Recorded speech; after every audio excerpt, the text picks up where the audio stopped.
নামাজে বসে গুনগুন করে কোরআন শরীফ তেলাওয়াত করছি। এমন সুমধুর কণ্ঠস্বরে আমি আগে কখনো কোরআন তেলাওয়াত করা শুনিনি। বিছানায় বসে বসে এবার কোরআন তেলাওয়াত শুনছি। হঠাৎ করে ইভা কোরআন তেলাওয়াত বন্ধ করে দিল। থামলেন কেন? নিজের অজান্তেই আমি কথাটা ইভাকে বলে ফেললাম। আপনার তো রাতে ঘুম হয় নাই, তাই ভাবলাম আপনি মনে হয় এখন ঘুমাবেন। ঘুমাবো না, আপনি বরং কোরআন তেলাওয়াত করেন, আমি তা বসে বসে শুনি। ঠিক আছে। ইভা এই কথা বলে আবার কোরআন তেলাওয়াতে মনোযোগ দিল। বিছানায় হেলান দিয়ে এবার কোরআন তেলাওয়াত শুনতে শুনতে কখন যে ঘুমের রাজ্যে হারিয়ে গেছি বলতেই পারি না। যখন ঘুম ভেঙে গেল তাকিয়ে দেখে আমি বিছানায় ভালোভাবে শুয়ে আছি। এটা দেখে আমি কিছুটা অবাকই হলাম। কিছুক্ষণ পর ইভা রুমে চা নিয়ে হাজির হলো। এই নিন আপনার চা। দেন। আপনি আমার বোরকা পরেছেন? বাইরের অনেক ছেলে বাসায় এসেছে, তাই বোরকা পরেছি। তাদের সামনে তো আর আমি বেপরদায় যেতে পারি না। বাইরে ছেলে মানে? আপনার বন্ধুরা এসেছে। ও, কখন এসেছে? কিছুক্ষণ আগে। আমাকে ডাক দিলেন না কেন? কালকে রাতে তো আপনার ঘুম হয় নাই, তাই ডাক দেই নাই।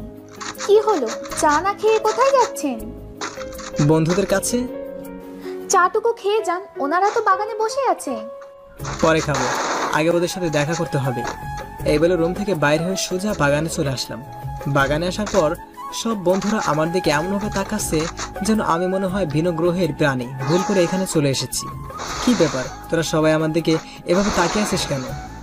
এখন কয়টা বাজে জানিস? কয়টা বাজে? 11টা। আর বিয়ে করার পরের দিন সকাল 11টা পর্যন্ত ঘুমানোর মানে দাঁড়ায় গিয়ে কোনো মানেই দাঁড়ায় না। কালকে রাতে ঘুম হয় নাই, তাই ফজরের নামাজ পড়ে আবার ঘুম দিয়েছিলাম। সেটাই তো, রাতে ঘুম কি কারণে হয় নাই?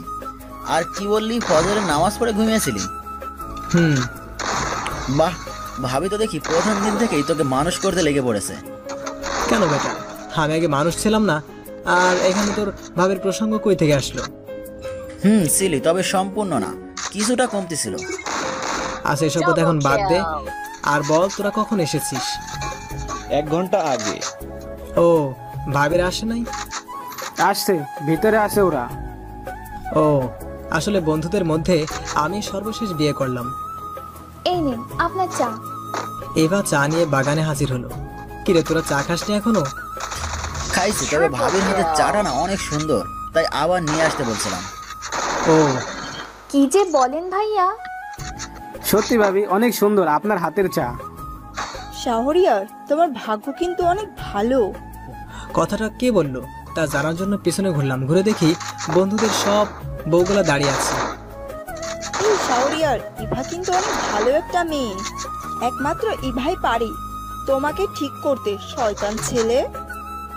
আমি শয়তান হলাম কবে থেকে? হ্যাঁ, সবাই শুধু একই কথা বলে, এখন থেকে এই ভাই তোমাকে ঠিক করবে। কেন, আগে কি আমি ঠিক ছিলাম না? সবাই আমার কথা শুনে হাসাহাসি শুরু করে দিল। আর ইভা আমাদেরকে তাকিয়ে আছে। ইভার মুখ ঢাকা থাকায় বোঝা যাচ্ছে না হাসতেছে কিনা, তবে চোখ জোড়া দেখে আমি এতটুকু আজ করতে পেরেছি সেও হাসতেছে। থাক ভাই, আর কষ্ট পাস না, তুই আগেও ভালো ছিলি, এখনো আছিস, আর ভবিষ্যতেও থাকবি। সকালটা বন্ধুদের সাথে আড্ডা দিয়েই পার করে দিলাম।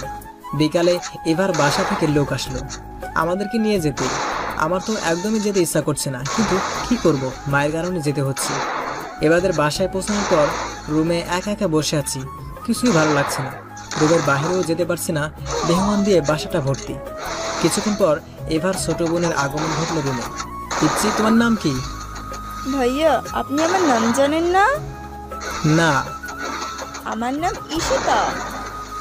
অনেক সুন্দর নাম তো তোমার। আচ্ছা ঈশিতা, তোমাকে বোরকা পরা কে শিখিয়েছে? আপু। ও, তোমাদের বাসার ছাদে যায় কোন দিক দিয়ে? আপনি ছাদে যাবেন? আসেন, আমি নিয়ে যাচ্ছি। তারপর ঈশিতা আমাকে ছাদে নিয়ে গেল। মেয়েটা পিচ্ছি হলেও অনেক পাকা পাকা কথা বলতে পারে। ঈশিতা আমাকে ছাদে রেখে আবার নিচে চলে গেল। এই ফাঁকে আমি পকেট থেকে সিগারেট বের করে আগুন ধরিয়ে মনের সুখে টানতে লাগলাম। আকাশের দিকে তাকিয়ে সিগারেট খাচ্ছিলাম। হঠাৎ করেই কে জানি আমার মুখ থেকে সিগারেটটা নিয়ে নিল। তাকে দেখে ইভা চোখ লাল করে আমার দিকে তাকিয়ে আছে। আপনি সিগারেট খান?